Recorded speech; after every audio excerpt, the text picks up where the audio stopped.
Yeah, now in the previous video, I was talking about the different time factors. Okay, let's see if we can do something here. I was presenting the time factor of Krishna. There's no time factor of Krishna. He is the controller of time. Now, in the time factor of Mahavishnu, this is the time factor of Mahavishnu, this is the time factor of Garbhodakshai Vishnu, and of course there's also a time factor of the Paramatma. Okay. So, I also investigated and went to a chapter in the Srimad Bhagavatam. It's 3rd canto, it's 11th chapter, and I just did a few of the verses there. With those few verses, you can understand a little bit more about this.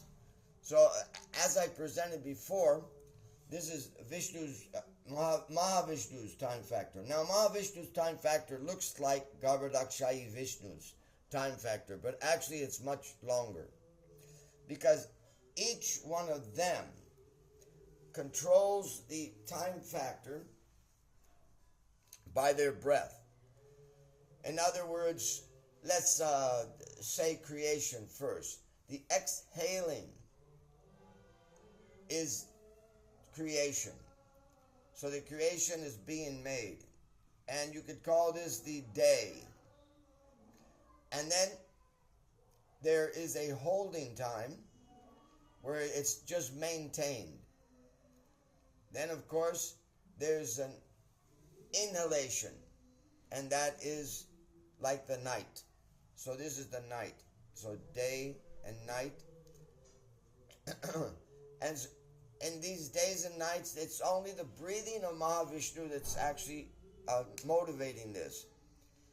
Exhaling and then inhaling. Now, we regularly breathe in and out maybe 15 times a day. No, I didn't eat yet. No, 15 times, in a certain period of time. So, you can imagine, if he's breathing just like a normal human being, he is breathing many, many, many, many times and many, many creations and many destructions.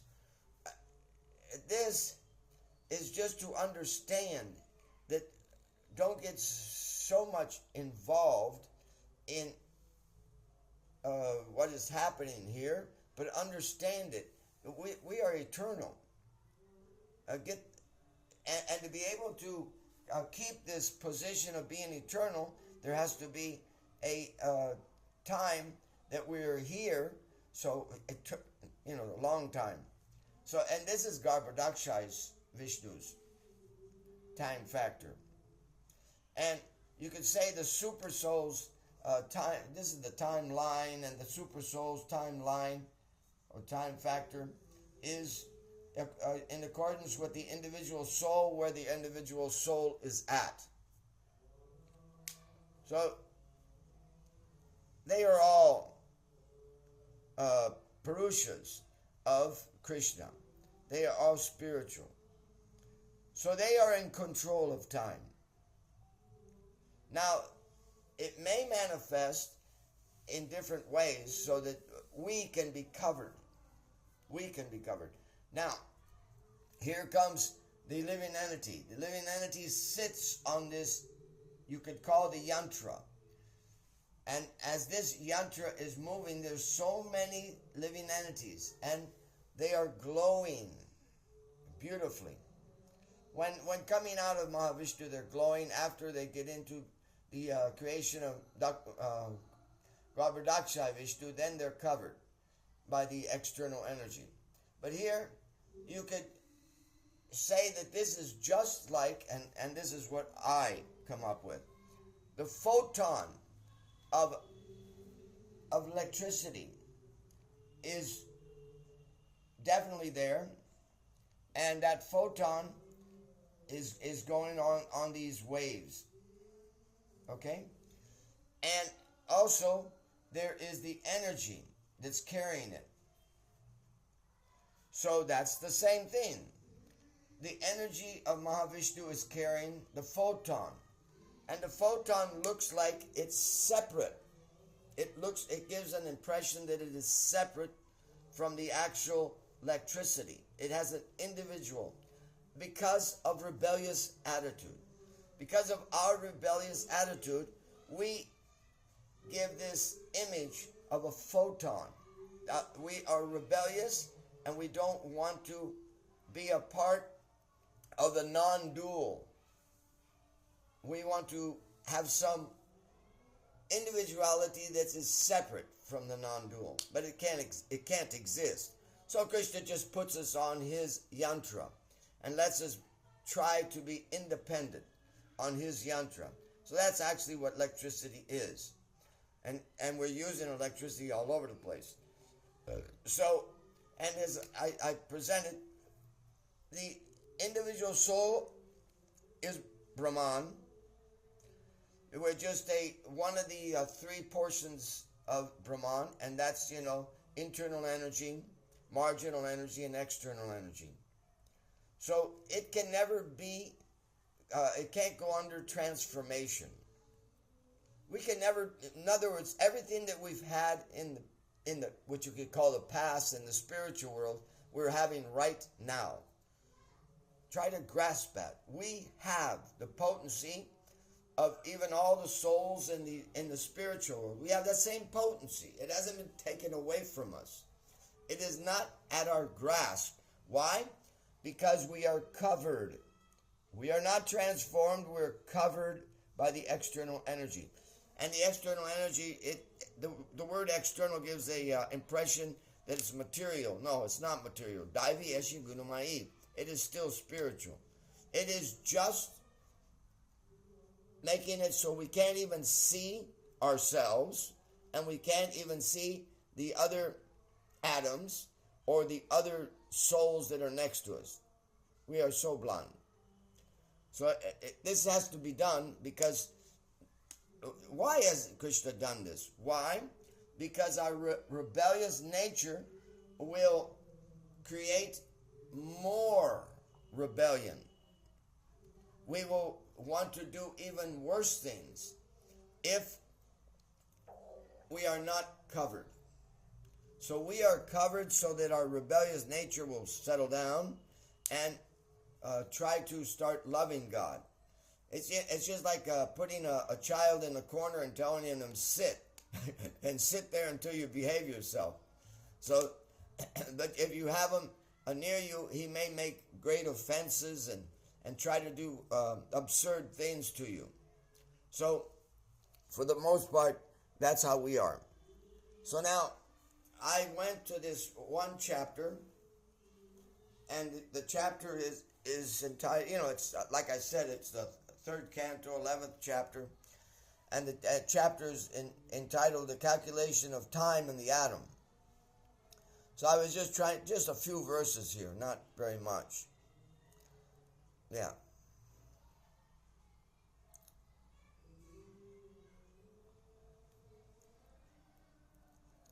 Okay, here we go. Let's get up there.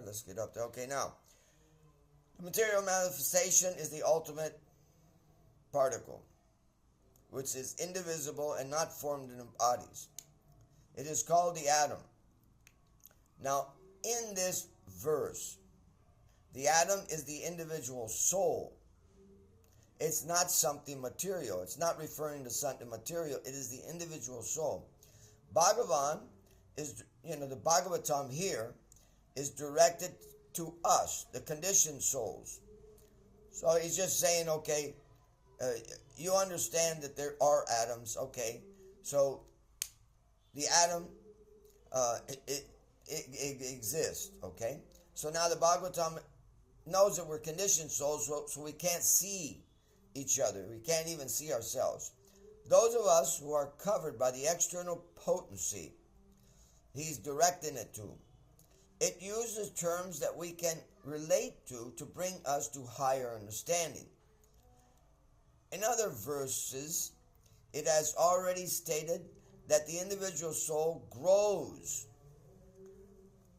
and it glows, it glows with a golden, let's see if I can get this down here. Yeah. My little holder is broken, so I'm moving it with my hand here. Okay, so now, we glow with a golden hue. We have never left that hue. It's just been covered. Here, there's no mention of this glow, and that points out that he's talking to the conditioned souls. We cannot see the hue, but the self-realized soul can see the hue that's coming from us. And this verse from the Vayu Purana states the same thing has been stated even in the Vayu Purana. In the beginning there was nothing in the universe. The Brahman, the divine essence, alone was everywhere. The Brahman had neither color nor scent. It could not be felt nor touched. It had no origin, no beginning, no end to it. The Brahman was constant, and it was the origin of everything, but was destined to be. Anything that was destined to be in the universe, it was the origin. The universe was shrouded with darkness. Here again, he's in the Vayu Purana, he's talking to persons that are in the conditioned soul state, and he's pointing out to him what our state is. We can't see anything. We only see darkness. A self-realized souls. This exists always as an individual soul, an identity. Okay? Even after the dissolution of all forms. So this is going back to the atom. This atom, it exists always as an invisible identity. We can't see it. Even after the delusion, dissolution of all the forms, the material body is but a combination of these atoms. But it is misunderstood by the common man. So he's telling you this whole universe is just these souls, all these atoms. You have to see life everywhere. Atoms are the ultimate stage of the manifested universe. When they stay in their own forms without forming different bodies, they are called the unlimited oneness. There are certainly different bodies and physical forms, but the atoms themselves form the complete manifestation. There's nothing else. Now, he's not mentioning some energy that somebody can say has no life. Twice it is confirmed that the atoms have a spiritual nature. So the universe is full of only atoms. These atoms are in their uncovered stage. They become covered later. Now, text number 3. One can estimate time by measuring the movement of the atomic combination of bodies. Time is the potency of the Almighty Godhead, Hari, who controls the physical movement, although he is not visible in the physical world. Okay, now, what I refer to as the time factor, the different time factors, Mahavishnu's time factor, Garbhodaksha Vishnu's time factor, our time factor, is now going to be established by the movement of the atoms, and it can be measured.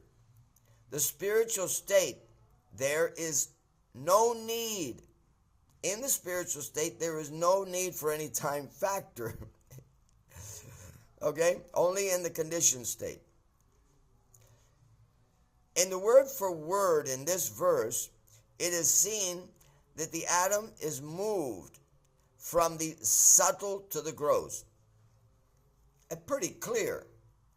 The atom has now been taken from that subtle, invisible substance, and it has been put into the gross, or covered by the gross substance.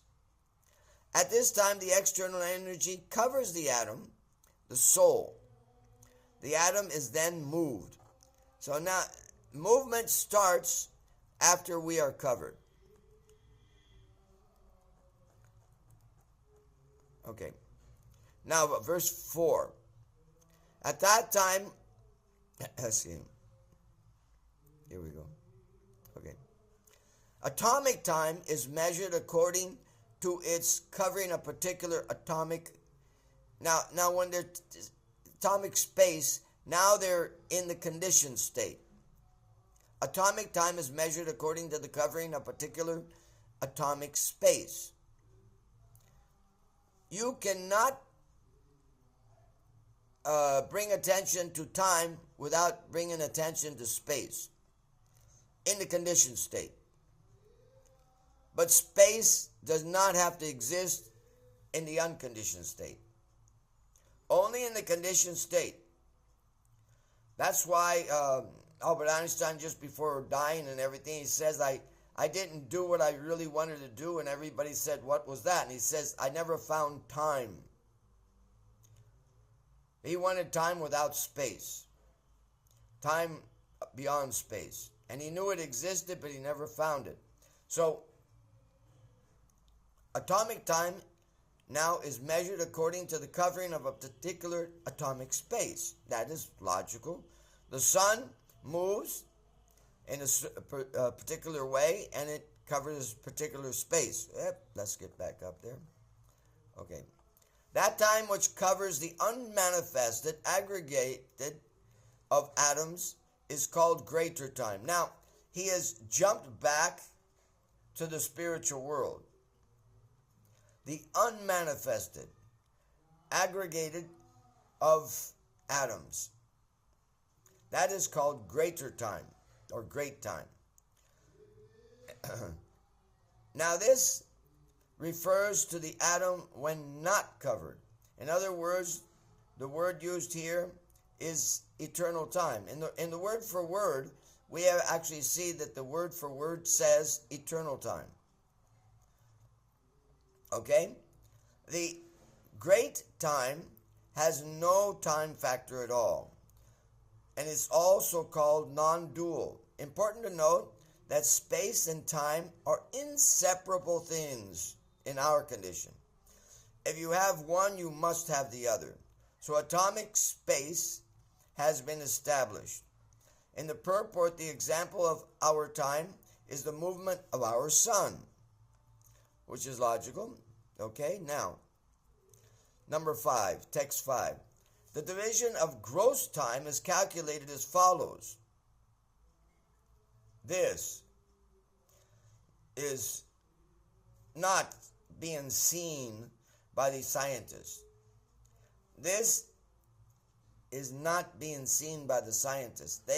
This is actually even showing you how the atoms combine. Yeah, this is how the atoms combine. Now, the division of gross time is calculated as follows. 2 atoms. Okay, now there's 2 atoms. This is called a double atom. And 3 double atoms, which make up 6 atoms, make 1 hex atom. I like the use of the word hex atom instead of hexagonal. But hex atom is visible. This makes this world visible to us. This hexagonal is the visible, and it's even visible in the sunshine, which enters through the holes through the screen. You know, like you have a screen and you just see this ray coming in. So he's making it, this is our ability to, our senses to work. Our sense of seeing, smelling, and everything now can work because of this. The combination of 6.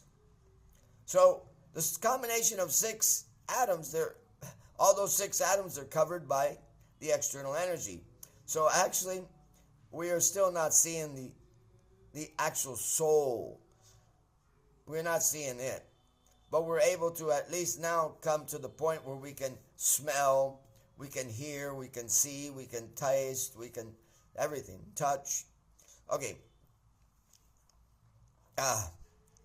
From that combination, time can be measured. After this combination, time can be measured. Earlier, I had given different time factors. There's a time factor of Mahavishnu. Then there's a time factor of Garbhodaksha Vishnu. The breath of Mahavishnu establishes his time factor. Breath out, there's creation of the universe. Holding, maintenance. The breath with inhaling, destruction. This also holds true for Garbhodaksha Vishnu. Now the time factor of Garbhodaksha Vishnu is different length than the time factor of Mahavishnu, because they have different work to do. It becomes very logical. Within our universe, there is, this is accepted universally. Okay, in other words, we aren't alone in this universe. Within our universe, there is a universally accepted time factor called celestial time. Celestial time, 6 months of this earth time, of our time factor, is only 1 day of celestial time. Okay? 1 day of celestial time is 6 months. In other words, 180 days of ours is only 1 day of theirs. All the personalities of this universe know their individual time factor, and also they know the celestial time factor. They know how to measure the time factor. It is similar to an hourglass. Makes sense? No, Okay? So it's a very simple thing. You don't have to have a mobile and figure out the time. Here we are only aware of our present time factor. And we can measure our time factor also by hourglass. So now we know that the gravitational pull, and gravitational pull is sometimes described as different than a positive or negative pull. But they've come to the conclusion, because our gravitational pull diminishes and goes to the positive side. It goes to, our gravitational pull goes to the positive side as we go up. In other words, even here in the high mountains, the atoms move slower. They move slower because the gravitational pull. So it's not just the sun's movement, but it is the energy that the sun is put here on this planet. That gravitational pull. And if you go to the surface of the earth, it's practically zero. And then if you go under the earth, it becomes negative.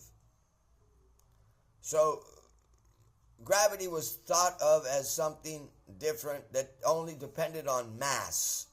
But this is not this is not the outcome.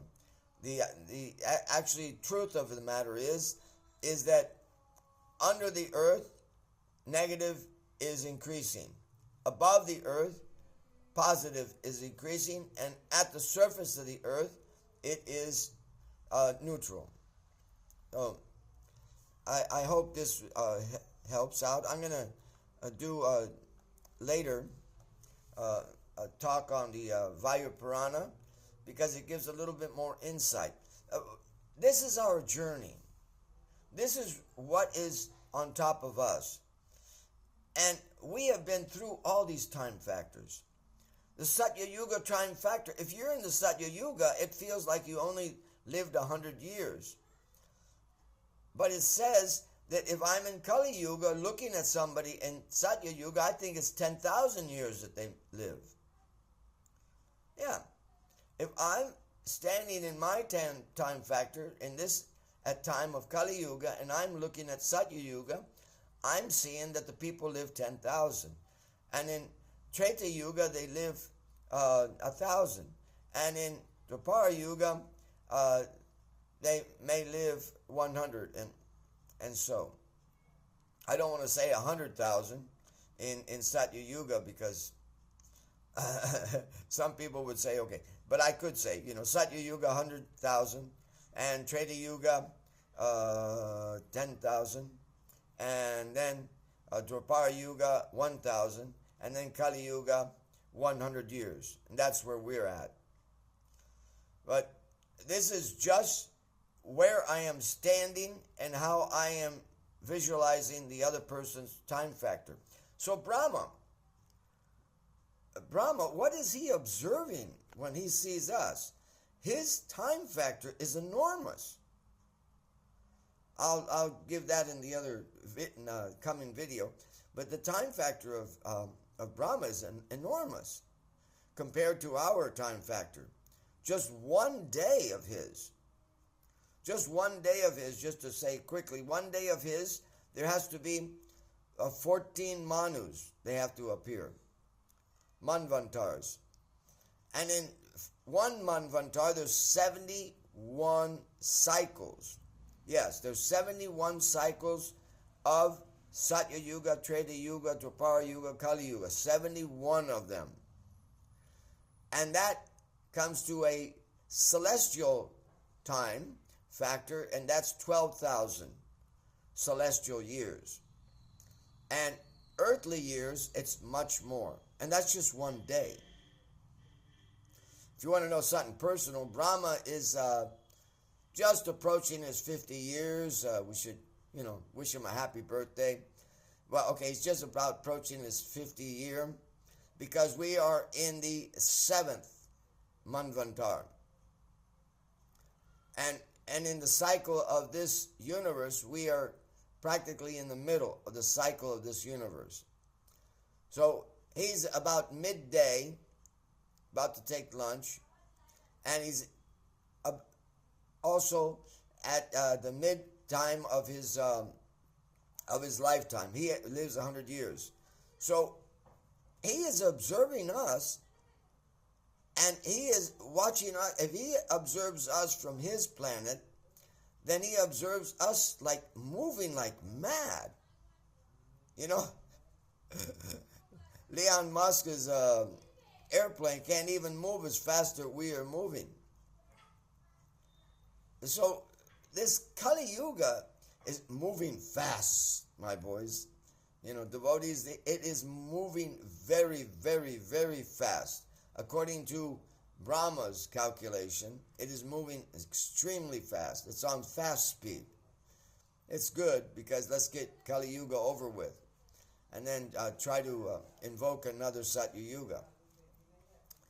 And of course, it's the 7th Manvantar, so it's, midday, time for a break. So this is our looking at Brahma and his time factor. Our Brahma is incredible. He's actually a self-realized soul. He's not just like any other Brahma. He's a self-realized soul. Okay, I'll just end it there so it doesn't go on too much. I hope I covered everything. And in the next one, I'll cover it from the Vayu Purana. Hare Krishna. Thank you very much.